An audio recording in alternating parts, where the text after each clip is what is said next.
Bismillahirrahmanirrahim. Assalamualaikum warahmatullahi wabarakatuh. Apa kabar semuanya? Mudah-mudahan selalu dalam keadaan sehat walafiat. Jumpa lagi dalam pembelajaran matematika di masa pandemi COVID-19. Belajar dari rumah bersama Pasha. Melalui matematika, mari kita sama-sama belajar berpikir, bernalar, dan memecahkan masalah.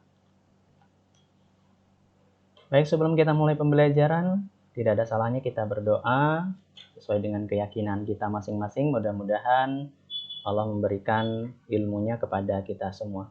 Yuk kita sama-sama berdoa. A'udzubillahi minasyaitonirrajim. Bismillahirrahmanirrahim. Rabbi zidni ilma warzuqni fahma waj'alni minas sholihin. Ya Allah, tambahkanlah aku ilmu dan berilah aku kemampuan untuk memahaminya dan jadikanlah aku termasuk golongan orang-orang yang soleh. Amin ya rabbal alamin. Mudah-mudahan Allah kabulkan doa kita sehingga kita menjadi orang-orang yang berilmu dan kita mampu untuk mengamalkannya sehingga menjadikan diri kita termasuk golongan orang yang soleh. Amin ya rabbal alamin. Baik anak-anakku sekalian, agar materi kita kali ini mampu diterima oleh pikiran kita, seperti biasa, kalian harus tetap fokus, konsentrasi, karena pada prinsipnya konsentrasi itu mampu meningkatkan kemampuan otak untuk memahami suatu informasi. Dan jangan lupa iringi dengan semangat. Baik, materi kita kali ini adalah statistika ya. Statistika ini bukan materi yang baru, prinsipnya kamu sudah memperoleh di kelas 9. SMP atau MTS ya. Adapun setelah mempelajari materi ini, diharapkan kalian bisa mengolah data mentah dan memaknai hasil yang diperoleh. Kemudian yang keduanya memaknai grafik dari suatu data yang berupa histogram, poligon frekuensi, dan ogif. Dan yang ketiga mengantisipasi kesalahan pengambilan kesimpulan dalam memaknai suatu grafik. Nah ini bahasan kita dan kemampuan yang harus kalian miliki setelah proses pembelajaran kita kali ini. Baik, kita mulai saja. Kita awali dengan sebuah pengertian, karena pada prinsipnya suatu ilmu tanpa ada pengertian, kita akan samar memaknainya dan ambigu tentunya ya. Secara matematika, statistika ini merupakan ilmu yang mempelajari bagaimana cara merencanakan, mengumpulkan, menyajikan, mengolah, menganalisis, menginterpretasi, dan mempresentasikan data sampai kepada penarikan kesimpulan. Nah, pada prinsipnya statistika ini tanpa kita sadari kita sudah gunakan ya, terutama dalam kehidupan sehari-hari. Sebagai contoh misalkan begini nih, yang putra itu senang terhadap lawan jenis perempuan tentunya ya. Nah, perempuan ini ketika kita suka terhadap perempuan, pasti kita akan mencari informasi ya berkaitan dengan ya si perempuan tadi. Nah, informasi inilah yang kita sebut sebagai data ya. Sampai sedetail mungkin pasti kita akan cari informasi mengenai perempuan yang kita sukai. Untuk yang perempuan juga pasti dalam kehidupan sehari-hari ada hal yang membuat kalian tertarik, khususnya biasanya kalau perempuan itu aksesoris ya. Aksesoris lah, mau kerudung, mau dompet, kemudian aksesoris perhiasan dan lain sebagainya. Pasti kalian akan mencari data informasi terkait dengan hal-hal yang kalian sukai. Nah, itu gambaran sedikit mengenai penerapan statistika dalam kehidupan sehari-hari yang tanpa sadar kita menggunakan ilmu statistika. Baik, dilanjutkan.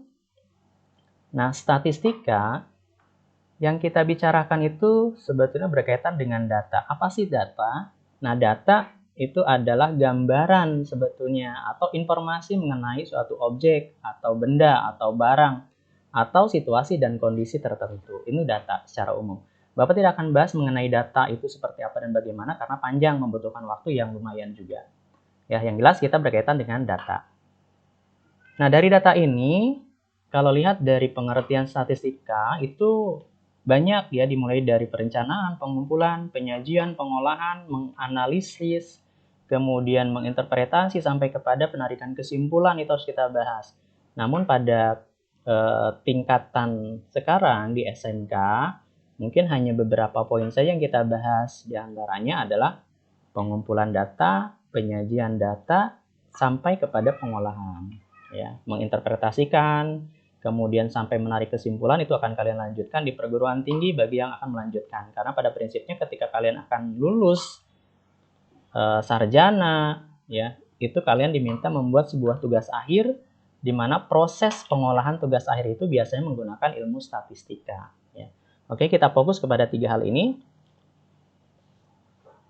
Baik, kita mulai dengan pengumpulan data. Secara sepintas Bapak tadi sudah memberikan contoh, ya, antara kebiasaan laki-laki yang senang terhadap perempuan, kemudian yang perempuan yang senang terhadap aksesoris. Pasti akan dikumpulkan informasi. Nah, teknik pengumpulan informasi ini gambarannya ada 2 hal sebetulnya. Yang pertama adalah tes. Ya, tes ini bisa tes tertulis, bisa tes lisan. Atau modanya, kalau sekarang kan musimnya musim digital ya, atau daring, bisa online, bisa langsung ya, bertatap muka. Nah, tes ini salah satu teknik pengumpulan data. Mungkin Bapak Ibu guru ketika selesai menyampaikan suatu materi, satu bab, biasanya suka ada ulangan. Nah, ulangan ini adalah salah satu bentuk atau teknik pengumpulan data melalui tes. Yang kedua, ada non-tes. Non-tes itu contohnya adalah angket, observasi, interview, kajian literatur, dokumentasi, dan lain-lain. Mungkin di antara kalian juga ada yang pernah memperoleh angket untuk survei, misalkan dari BK, ya, dari BK tentang kehadiran, tentang data pribadi, dan seterusnya. Itu adalah teknik pengumpulan data non-tes, ya. Nah, sekelumit ini terkait dengan pengumpulan data. Yang kedua, langsung kepada penyajian data. Nah, agar data yang dikumpulkan tadi mudah dibaca, mudah dipahami, baik oleh pribadi maupun oleh publik, ya. Kalau kita akan mempublikasi, maka perlu disajikan dalam beberapa hal, ya. Yang pertama bisa menggunakan tabel. Ya, tabel mungkin kalian sudah tahu lah ya. Kaitan dengan informasi menggunakan tabel terdiri dari baris dan kolom gitu. Nah, kaitannya dengan tabel ini yang kita bahas lebih kepada tabel distribusi frekuensi. Seperti apa dan bagaimana nanti kita bahas. Yang kedua, penyajian data itu bisa menggunakan diagram atau grafik, ya. Yang seringkali digunakan dalam bentuk diagram atau grafik ini seperti contohnya adalah diagram batang, diagram lingkaran, diagram garis, histogram, poligon frekuensi, dan ogif. Nah, pada kesempatan ini kita akan bahas yang 3 hal, ya, seperti tujuan pembelajaran yang sudah Bapak sampaikan di awal tadi, yaitu berkaitan dengan histogram, poligon frekuensi, dan ogif. Ya, kita lanjutkan. Nah, kita fokus bagaimana cara menyajikan data dalam bentuk tabel distribusi frekuensi. Ada hal-hal yang harus kamu lakukan ketika data sudah terkumpul, ya. Nah, yang pertama, kalian harus bisa menentukan jangkauan atau rentang atau range, gitu ya. Kita inisial saja R lah ya. R ini simbol dari rentang atau range. Range ini bagaimana menentukannya? Dari sekumpulan data, kalian harus cari data maksimal atau nilai maksimal dan nilai minimalnya. Sehingga rentangnya atau jangkauannya adalah data tertinggi atau data maksimal dikurangi data yang paling rendah. Ya, ini yang pertama. Yang kedua, kalian juga harus menetapkan banyak kelas. Banyak kelas. Apa sih banyak kelas? Banyak kelompok data, ya. Banyak kelompok data. Nah, kelompok data ini kisarannya 5 sampai dengan 15 kelas, ya. Atau 5 sampai dengan 15 kelompok data. Ini secara umum, tetapi nanti kita akan gunakan aturan Stargess. Aturan Stargess itu banyak kelas atau simbolnya K itu sama dengan 1 ditambah 3,3 logaritma N. Nah, dengan N ini adalah banyak data, ya. Nah, logaritma ini diperoleh nanti dari mana? Kita bisa menggunakan kalkulator atau tabel matematika. Nah, kalkulator ini bukan kalkulator dagang tentunya ya. Kalian harus mengenal kalkulator saintifik yang digunakan oleh akademisi, ya, untuk menghitung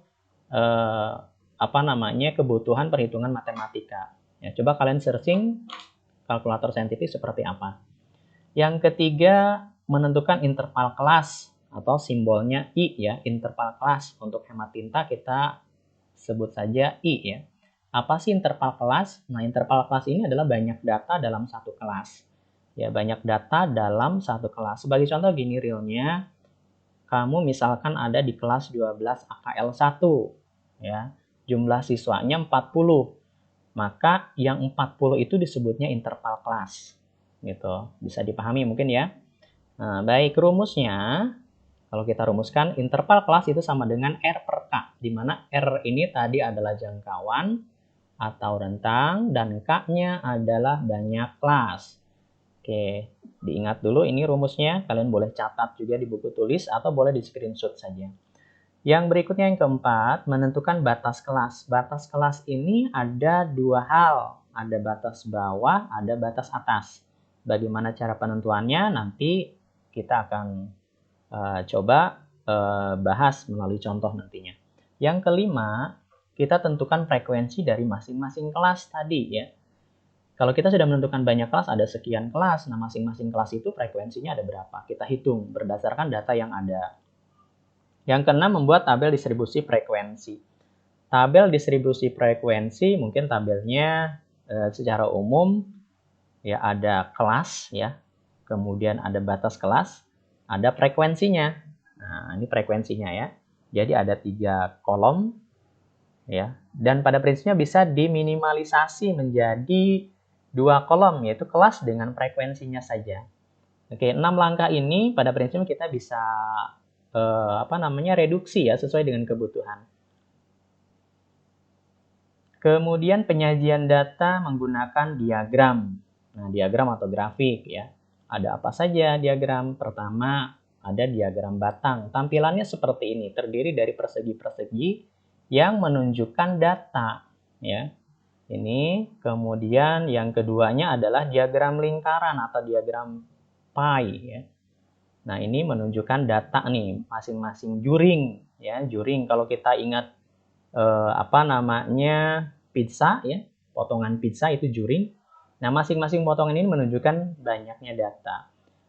Yang berikutnya diagram garis, hampir sama seperti diagram batang ya. Kalau diagram batang ini menggunakan bentuk persegi, tapi kalau garis ya kita buat garis menghubungkan data satu dengan data yang lain. Nah, 3 hal ini biasanya lebih umum digunakan dalam data tunggal. Nah, data tunggal itu seperti apa dan bagaimana sebetulnya sudah kalian pelajari di tingkat SMP atau MTS. Data tunggal itu hanya memuat satu data dalam satu kelas. Ya. Kalau 4 ya 4 saja, 5 saja, dan seterusnya. Berikutnya ada histogram. Ya, histogram bentuknya sama seperti diagram batang, hanya ada perbedaan. Kalau diagram batang itu disajikan secara terpisah antara satu data dengan data yang lain. Ya, kalau pada histogram dia berdekatan, nempel, ya berimpit. Gitu karena ada keterhubungan antara satu dengan yang lainnya. Yang berikutnya yang kelima adalah poligon frekuensi. Nah, poligon frekuensi sebetulnya masuk ke dalam diagram garis, hanya saja nanti penyajiannya lebih berbeda. Kalau diagram garis sekali lagi untuk data tunggal, di mana setiap datanya hanya memuat satu data. Sedangkan di poligon itu berkaitan dengan data kelompok nantinya. Yang keempat ya. Oke, urutannya berbeda. Yaitu OGIF. Ya, OGIF juga merupakan salah satu diagram garis, tetapi nanti kita coba bahas apa sih perbedaan antara diagram garis, poligon frekuensi dengan OGIF ya. Pada prinsipnya masing-masing diagram ini hanya sebagai contoh saja. Mungkin nanti ada berbagai contoh penyajian diagram di dalam kenyataan dan kehidupan sehari-hari. Oke, untuk 3 hal ini, histogram, poligon frekuensi, dan OGIF, ini masuknya ke dalam data kelompok yang akan kita fokuskan di pembelajaran kali ini. Yuk, coba kita amati data berikut.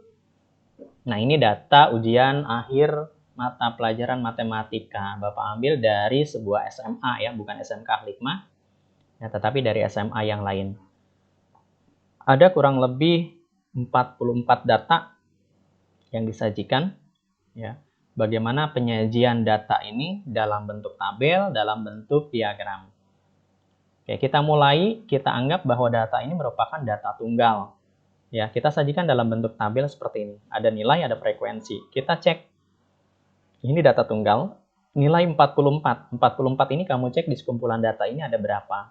Oh, ternyata hanya ada 1, berarti frekuensinya 1. Kemudian berikutnya 51. Ya, 45 ternyata tidak ada. Setelah 44 langsung 51. Langsung saja oleh kita. 51 ada 1, 58 ada 2, dan seterusnya sampai dengan data yang terbesar atau tertinggi, yaitu 100, ternyata ada 2. Ya. Ini penyajian data dengan menggunakan tabel untuk datanya data tunggal. Seperti ini. Ini mungkin sering kalian lihat. Kemudian dari tabel ini misalkan kita akan coba sajikan dalam diagram batang. Nah, seperti ini diagram batang. Ya, dari data yang disajikan dalam bentuk tabel kita ubah ke dalam bentuk diagram batang. Nah, bagian arah horizontal atau mendatar ini adalah nilainya, kemudian yang tegak atau vertikal ini adalah menunjukkan frekuensi. Oke, kita lanjutkan lagi. Berikutnya ini diagram lingkarannya seperti ini. Ya. Kemudian diagram garisnya seperti itu.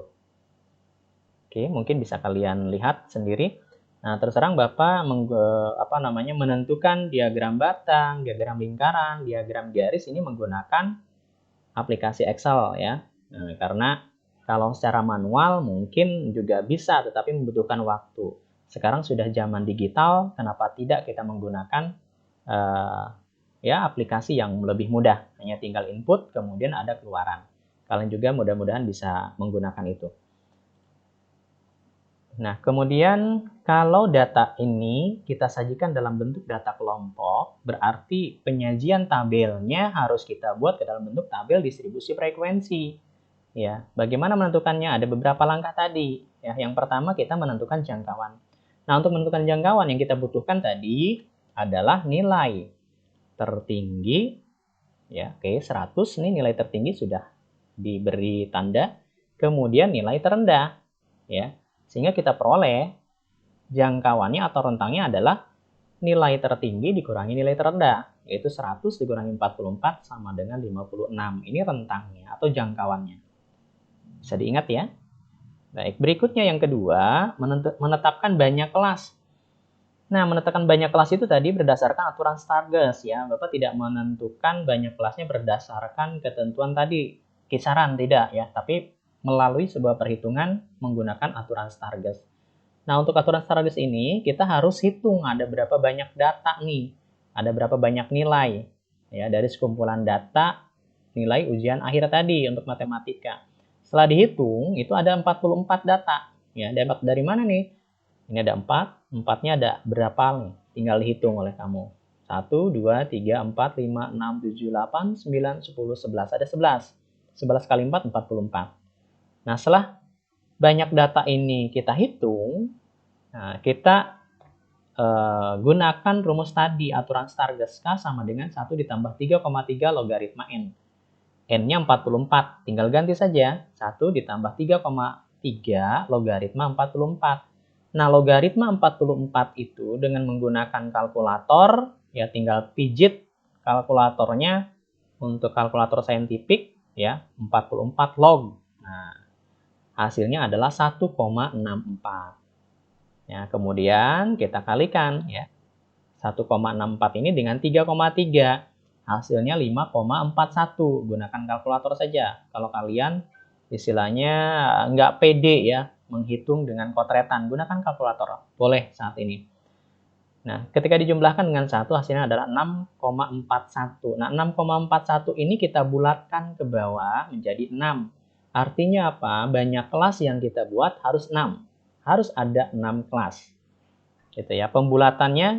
Pembulatan ke bawah karena di sini desimalnya kurang dari 5. 6,41 kurang dari 5 ya. Nah, kalau nanti ada desimalnya 5 ke atas berarti kalian pembulatannya ke atas. Oke, banyak kelas sudah, tinggal interval kelas. Ya, menentukan interval kelas tadi I sama dengan R dibagi K.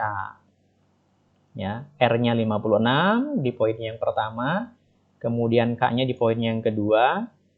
Ya, 56 dibagi 6 sama dengan 9,33. Kita bulatkan ke bawah 9. Ya, atau boleh juga kita bulatkan ke atas jadi 10. Baik, dalam menentukan interval kelas pembulatannya kalian harus gunakan pembulatan ke bawah, dan ke atas sebagai alternatif menentukan interval kelas. Oke, di poin 3 ingat-ingat ya, interval kelasnya 9 atau 10. Pak, saya harus milih yang mana? Milih 9 atau milih 10? Kita sesuaikan dengan data yang ada, ya. Bagaimana menyesuaikannya? Yuk kita lihat.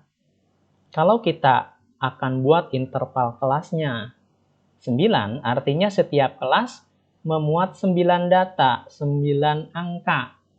Nah, maka kita lihat, kita mulai saja dari nilai yang terkecil misalkan. Nilai terkecilnya adalah 44. Kalau memuat 9 angka, ya berarti dari 44 sampai berapa? Kamu tinggal hitung saja.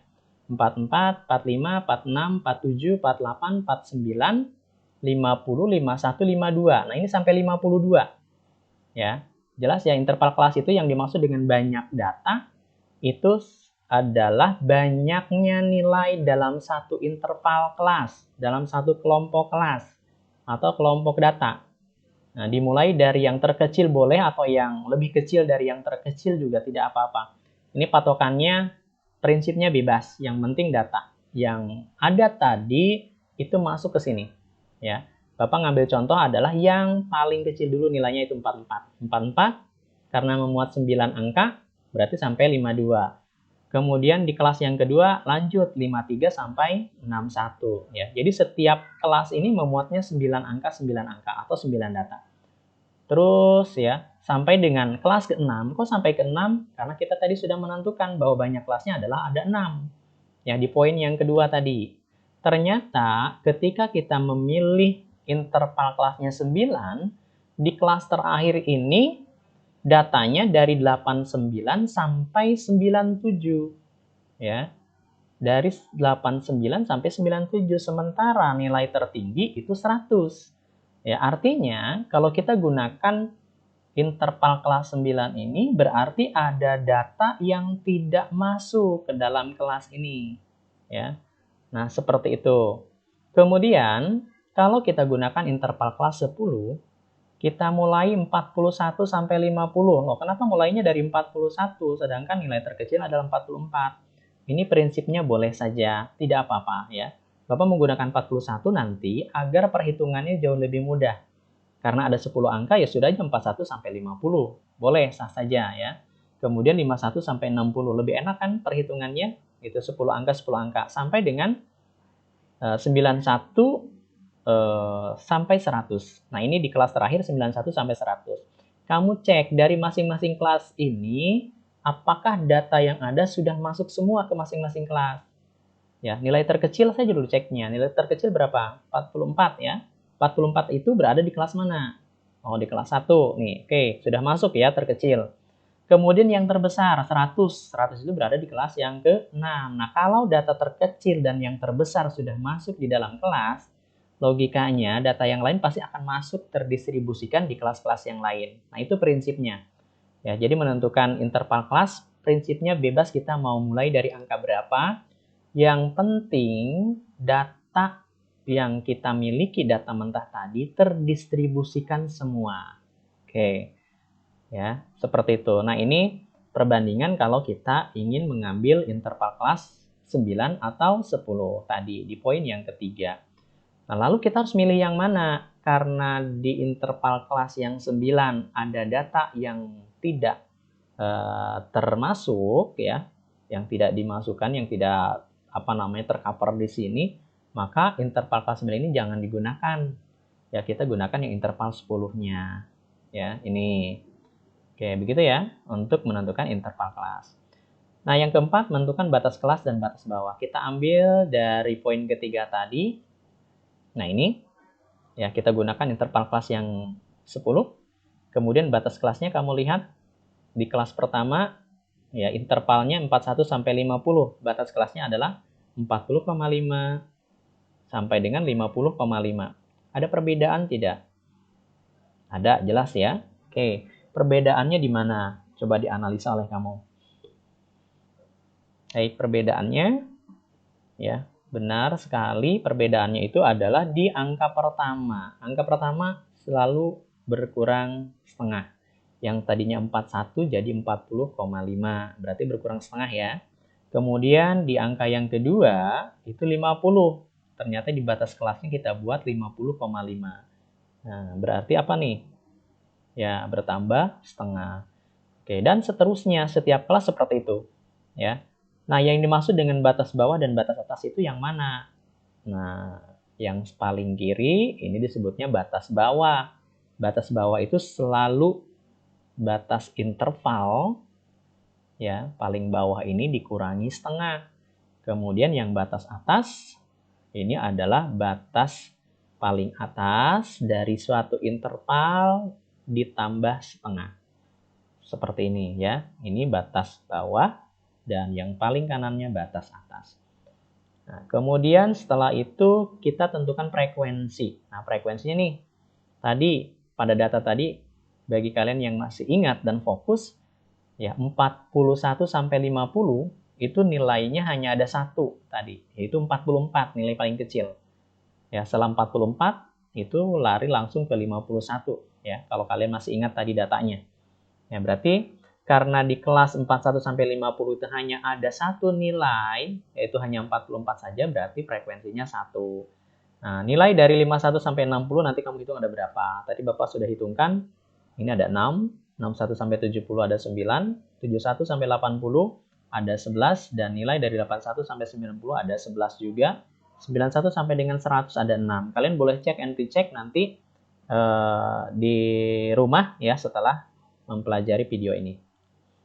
Baik, berikutnya tabel distribusi frekuensi sebetulnya di poin yang kelima sudah terbuat lah ya.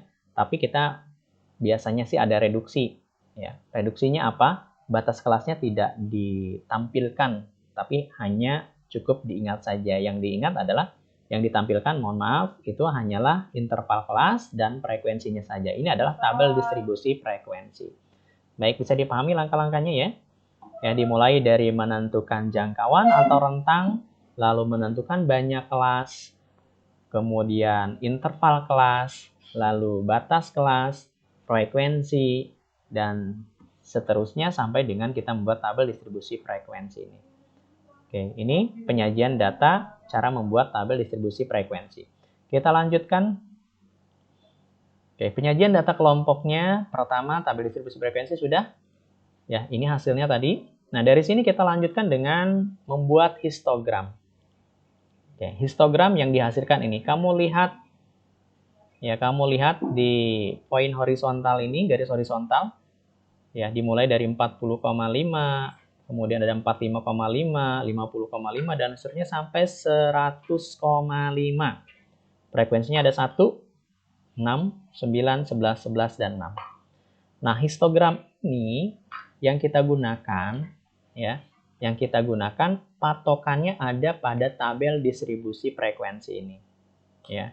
Kemudian nilainya yang mana? Nilainya bukan lagi nilai yang tadi tuh, data mentah, data tunggal, tidak, karena kita sudah mengelompokkan, berarti yang kita gunakan adalah interval kelas. Ya, tetapi biar lebih akurat lagi, maka kita gunakannya adalah batas kelas tadi yang dimulai dari 40,5 sampai dengan 100,5. Ini ya, batas kelasnya kita pindahkan ke host histogram ya, histogram. Ini dia nih, mulai dari 40,5, 50,5, 60,5, 70,5. Kamu lihat tuh batas kelasnya di tabel distribusi frekuensi sampai dengan 100,5 ya. Oke, terus kok itu muncul di tengah-tengahnya 45,5, 55,5, 65,5, dapatnya dari mana? Ya, itu adalah titik tengah. Diperolehnya dari mana? Dari sini. Gampangnya begini saja deh. Dilihat di kelasnya, di kelas. Kelasnya adalah 41 sampai dengan 50. Ya, cukup kalian jumlahkan bagi 2. 41 tambah 50 bagi 2. 91 bagi 2 itu berarti 45,5. Nah, ini titik tengahnya di sini. Kemudian 51 sampai 60, titik tengahnya yang mana? Cukup kalian jumlahkan, 51 tambah 60 bagi 2. Ya, 111 dibagi 2 itu 55. Nah, 55 ada di sini nih. Ya, fungsinya nanti buat apa sih? Ya. Oke, yang lain kalian bisa cek and recheck lagi. Nah, fungsinya buat apa sih? Nah, kita cek poligon frekuensi. Nah, ini poligon frekuensi. Coba data apa yang ditampilkan? Nah, ternyata di bagian horizontalnya garis mendatarnya beda tuh datanya. Ya. Kok kok munculnya 45,5? Berarti yang digunakan dalam poligon frekuensi adalah bukan lagi batas kelas, melainkan titik tengah.